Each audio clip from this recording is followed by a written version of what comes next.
Hello students, आज का हमारा टॉपिक है management and control of the companies, chapter 12 corporate law. Management and control of the companies, जो management होती है कंपनी की वो डिफरेंट होती है, अलग होती है सोल प्रोप्राइटरशिप से और पार्टनरशिप से।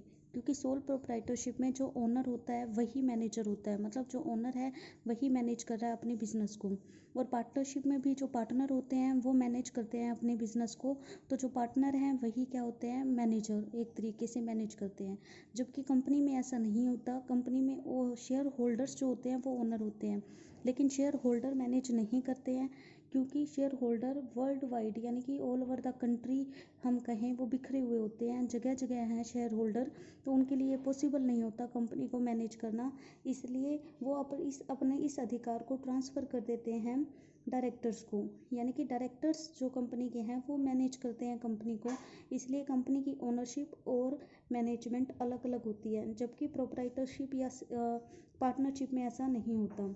तो शेयर होल्डर जो अपना ट्रांसफ़र करते हैं अपने अधिकार को कंपनी के डायरेक्टर्स को, इसलिए कंपनी के डायरेक्टर मैनेज करते हैं कंपनी को। नेक्स्ट करेंगे topic director. Meaning of the director क्या है? जैसा कि हम सब जानते हैं कंपनी एक आर्टिफिशियल पर्सन है।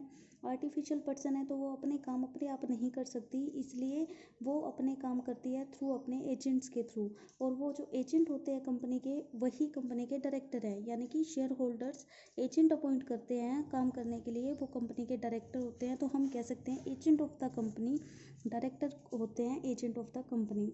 अब डायरेक्टर जो है अपॉइंट करते हैं कंपनी को मैनेज करने के लिए, बिजनेस को मैनेज करने के लिए, क्योंकि आपको बताया शेयर होल्डर बहुत ज़्यादा नंबर्स में होते हैं और उनके लिए पॉसिबल नहीं होता कंपनी को मैनेज करना।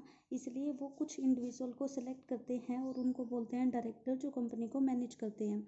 नेक्स्ट करेंगे board of directors.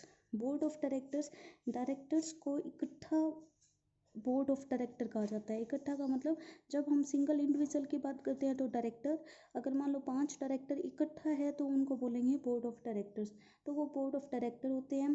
Board of director जो हैं वो ब्रेन होता है कंपनी का। ब्रेन कैसे? जैसे कि सीपीयू होता है कंप्यूटर का ब्रेन, उसी तरीके से। क्योंकि बोर्ड ऑफ डायरेक्टर कंपनी की पॉलिसी बनाते हैं, कंपनी के अफेयर्स को कंट्रोल करते हैं और इम्पोर्टेंट डिसीजन लेते हैं, इसलिए बोर्ड ऑफ डायरेक्टर को ब्रेन कहा गया है कंपनी का। बोर्ड ऑफ डायरेक्टर में हर जो कंपनी होती है उसमें मिनिमम 3 डायरेक्टर पब्लिक कंपनी में और मिनिमम 2 डायरेक्टर प्राइवेट कंपनी में होने चाहिए मिनिमम, और मैक्सिमम 15 डायरेक्टर, चाहे वो प्राइवेट कंपनी है चाहे वो पब्लिक कंपनी है, उसमें मैक्सिमम 15 डायरेक्टर्स होते हैं। ठीक है।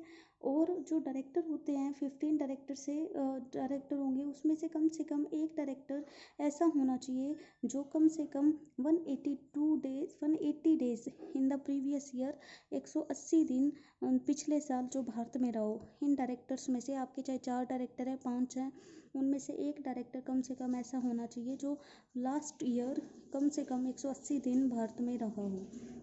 फिर हम करेंगे लिस्टेड कंपनी जो होती है, जो लिस्टेड कंपनी है साइज